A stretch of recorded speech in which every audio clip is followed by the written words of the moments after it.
Hello, welcome to texture में। आज के सेशन में हम देखेंगे एक्सएमएल पार्सिंग के बारे में। तो आरपीजीएल में एक्सएमएल पार्सिंग करने के लिए हमारे पास एक ऑपकोड होता है एक्सएमएल इनटू। तो उसकी हेल्प से हम एक्सएमएल को आरपीजीएल प्रोग्राम के अंदर पार्स कर सकते हैं। तो एक्सएमएल पार्सिंग के लिए सबसे पहले हम एक डायरेक्टरी क्रिएट करेंगे और उसमें अपनी एक एक्सएमएल फाइल क्रिएट करके उसके अंदर एक्सएमएल डेटा लोड करेंगे। तो सबसे पहले हम देखते हैं कि डायरेक्टरी किस तरह से क्रिएट कर सकते हैं। डायरेक्टरी क्रिएट करने के लिए हम कमांड लाइन पे कमांड लिखेंगे CRT dir देन F4। यहाँ हम हमारी डायरेक्टरी का नेम देंगे। सपोज यहाँ पे डायरेक्टरी 1, इस तरह से नेम देके इस पे एंटर प्रेस करेंगे तो हमारे पास मैसेज आया कि डायरेक्टरी क्रिएटेड। अब इस डायरेक्टरी को हम IFS में चेक करेंगे। तो IFS में चेक करने के लिए हम कमांड लिखेंगे वर्क लिंक और एंटर। तो यहाँ पे हमारी डायरेक्टरी 1 ऑलरेडी क्रिएट हो चुकी है। अब जब भी हमारी डायरेक्टरी क्रिएट होगी तो हम इसमें इसको एडिट मोड में ओपन करने के लिए 2 से प्रेस करके एंटर करेंगे एंड यहाँ पे फाइल का नेम लिखेंगे। तो सपोज मुझे अभी डेटा नेम से एक फाइल बनानी है, तो data dot XML.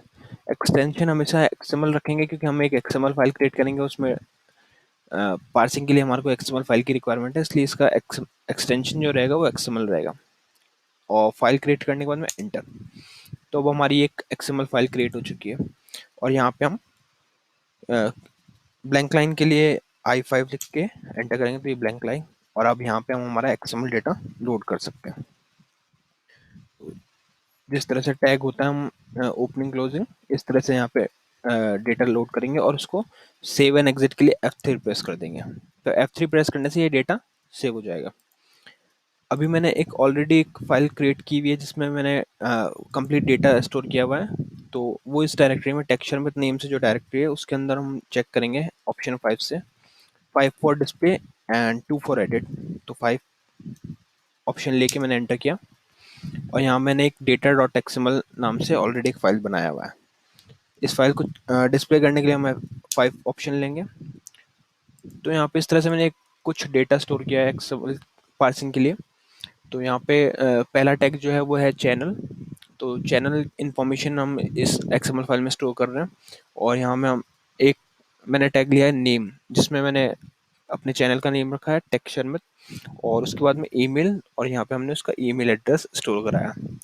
Same name and email दोनों को हमने टैग को क्लोज किया और यहाँ पे हमने चैनल टैग को भी क्लोज कर दिया। तो अब हम इस फाइल को अपने प्रोग्राम में यूज़ करेंगे और उसके ऊपर पार्सिंग ऑपरेशन परफॉर्म करेंगे।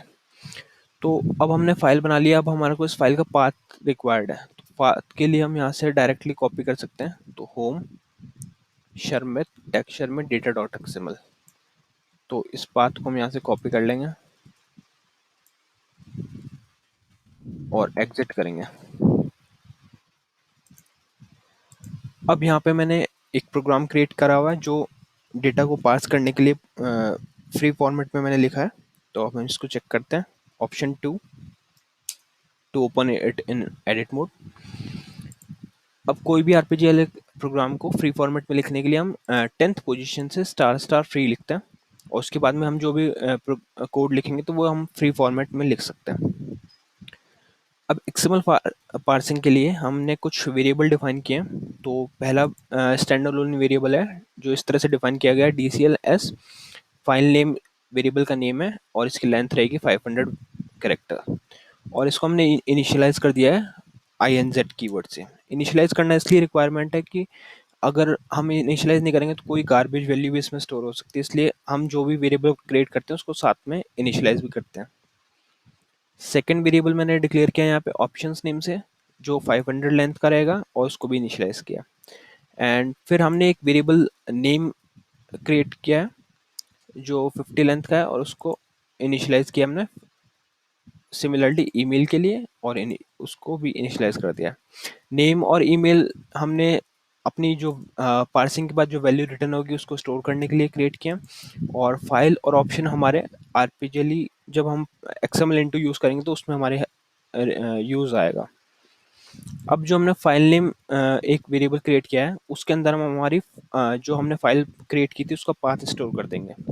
तो जैसे कि हमने वहाँ से कॉपी करके देखा था, तो यहाँ पे होम होम में हमारी फाइल है शर्मित लाइब्रेरी में, और फिर वहाँ पे टेक्स्ट शर्मित नाम से डायरेक्टरी है और उसके अंदर डेटा डॉट एक्सएमएल नाम से फाइल है। पाथ देने के बाद हम इसको कोट्स में पाथ देंगे और इसको सेमीकोलन से टर्मिनेट करेंगे। उसके बाद में ऑप्शंस में हमारे को ऑप्शन देना होता है, एक तो केस और एक डॉक। केस हम देते हैं कि एनी। केस एनी का मतलब होता है कि हमारे जो एक्सएमएल और आरपीजी प्रोग्राम है वो केस सेंसिटिव नहीं है किसी भी। इट मीन्स जो भी कैपिटल ए और स्मॉल ए दोनों का मीनिंग सेम रहेगा, मतलब कोई भी अपर केस और लोअर केस दोनों इक्वल रहेंगे। डॉक में हम ऑप्शन देते हैं कि फाइल, कि हम एक फाइल को यूज़ कर रहे हैं जो एक्सएमएल की होगी, और यहाँ में हमने पाथ पास किया। अब इस एग्जांपल में हम कंप्लीट एक्सएमएल डेटा नहीं लेकर किसी एक पर्टिकुलर डेटा को एक वेरिएबल में स्टोर करेंगे और उसको हम हमारे प्रोग्राम में यूज़ करेंगे। तो इस एग्जांपल के लिए हम चैनल, जो हमारा डेटा था चैनल, उसके अंदर ईमेल भी हमने स्टोर किया था, तो हम डायरेक्टली उस ईमेल को एक्सेस करेंगे। और बाकी हमारे को उस कोड की रिक्वायरमेंट नहीं है, तो हम नेम ना कॉपी करके डायरेक्टली ईमेल भी एक्सेस कर सकते हैं। तो यहाँ पे हम पाथ में पास करेंगे चैनल स्लैश और ईमेल। तो ये अब हमारे ऑप्शंस हो गए हैं। अब हम जो मेन हमारा यूज में आएगा वो है एक्सएमएल इनटू। एक्सएमएल इनटू, उसके बाद में हम वेरिएबल का नेम देंगे जिसमें हमारे को वैल्यू फैच करनी है। तो यहाँ पे हम ईमेल को फैच कर रहे हैं, तो यहाँ लिख दिया हमने ईमेल। फिर हम लिखेंगे परसेंट एक्सएमएल और ब्रैकेट के अंदर हम ट्रिम करेंगे फाइल नेम को। तो जो भी हमारा फाइल नेम है उसमें ट्रिम करने से बेनिफिट ये हो जाता है कि हम हमारे जो भी ब्लैंक स्पेसेस अगर कोई हो तो हम उसको रिमूव कर सकते हैं। तो परसेंट ट्रिम से इस फाइल नेम में जो करेक्ट पाथ है वो हमारे को मिल जाएगा। और फिर कॉलन के बाद में हम उसको ऑप्शंस देते हैं। तो ऑप्शंस में हमने ये बता दिया है इसको कि ये इसका केस सेंसिटिव नहीं है और इसकी फाइल डॉक टाइप फाइल है, और हमने ये पाथ दिया है इसको कि हमारे को चैनल के अंदर चैनल टैग में ईमेल टैग से वैल्यू फैच करके ईमेल वेरिएबल में यूज़ करना है। तो ये जो हम ईमेल यूज़ कर रहे हैं ये तो हमारा प्रोग्राम का वेरिएबल है, और ये हमारा एक्सएमएल से जो टैग का वैल्यू है वो ईमेल है। तो इससे क्या होगा, अब एक्सएमएल इनटू जैसे ही रन होगा तो हमारी वैल्यू आ जाएगी ईमेल में और हम उसको डिस्प्ले करा के चेक कर सकते हैं। और लास्ट में हमने प्रोग्राम को लास्ट रिकॉर्ड डिफाइन किया है कि ये हमारा लास्ट रिकॉर्ड है। इस तरह से पार्सिंग कंप्लीट हुई। तो अब हम इसको सेव करेंगे फाइल है। अब हम इसको डीबग करके चेक करते हैं कि प्रोसेस कैसे कर रहा है। तो डीबग करने के लिए option 14, F4, F10, page down, और यहाँ पे हम डीबग व्यू में लिखेंगे सोर्स और एंटर।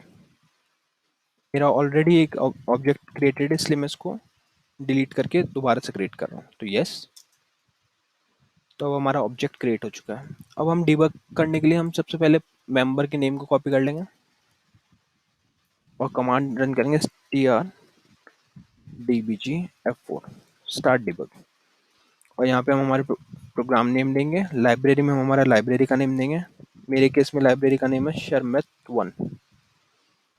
और हम यहाँ अपडेट प्रोडक्शन और ओपन सोर्स लेवल को यस करना होता है डिबगिंग के लिए।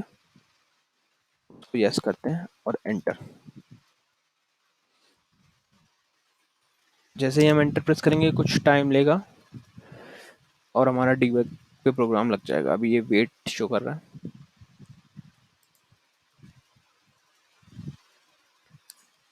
तो ये हमारा डीबग पे लग चुका है। अब डीबग पे हम सबसे पहले ब्रेक पॉइंट सेट करेंगे BR1। तो जिससे क्या होगा, ये हर लाइन पे ब्रेक पॉइंट सेट हो गया, और F10 प्रेस कर देंगे। अब हम इस प्रोग्राम को कॉल करेंगे, call parse symbol 1, enter.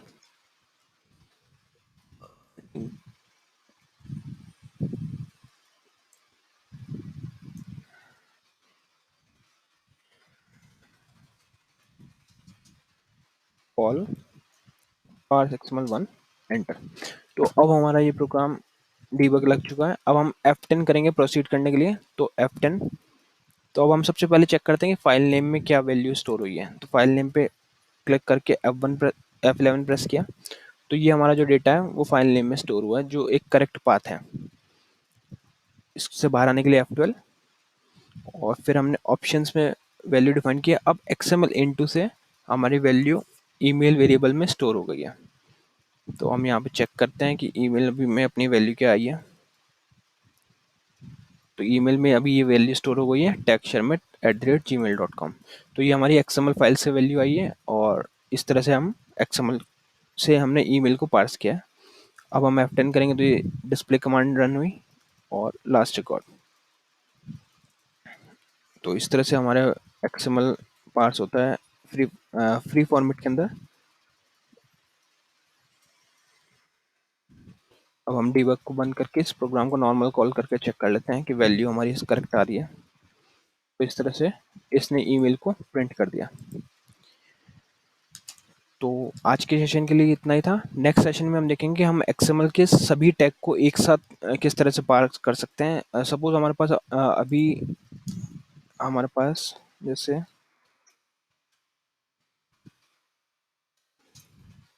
Data कम था, इसमें खाली 2 ही वैल्यूज़ थी। बट ऐसा भी हो सकता है कि हमारे पास मल्टीपल टैग्स हो और हमारे को सारी वैल्यूज़ एक साथ फेच करनी हो किसी प्रोग्राम के अंदर। तो हम बार-बार एक्सएमएल इनटू यूज़ नहीं करके हम डायरेक्टली इस वैल्यूज़ को फेच कर सकते हैं। तो वो नेक्स्ट सेशन में हम देखेंगे कि उसके लिए हमारे पास क्या प्रोसेस रहता है। इस प्रोग्राम के सोर्स कोड के लिए मैं एक लिंक शेयर कर रहा हूँ। तो अगर आप लोगों को इसका एक्सएमएल फाइल का डेटा या प्रोग्राम का कोड चाहिए तो आप उसको फॉलो करके वहाँ से अपना लिंक कॉपी कर सक डेटा कॉपी कर सकते हैं। So thank you.